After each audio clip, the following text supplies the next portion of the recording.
2026 বিধানসভা নির্বাচন, তাই 2025 থেকে নির্বাচনী ময়দানে ঝাঁপিয়ে পড়েছে সমস্ত রাজনৈতিক দলগুলি।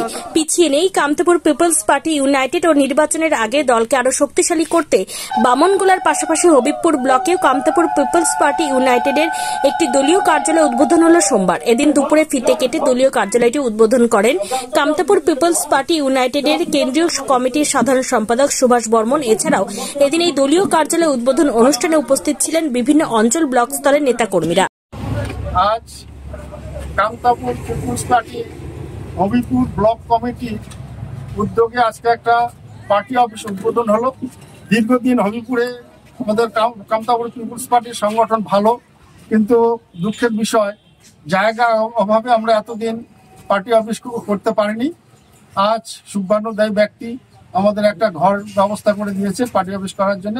আমরা আজ থেকে কামতাপুর পিপলস পার্টির হবিপুর ব্লক অফিস হিসাবে আমরা এই পার্টি অফিসটাকে ব্যবহার করি। কিন্তু আমাদের প্রিপারেশন কমপ্লিট। আমরা যে কোনো এই মুহূর্তে ইলেকশন হলেই আমরা প্রত্যেকটা সিটি আমরা প্রার্থী দেওয়ার জন্য প্রস্তুত আছি।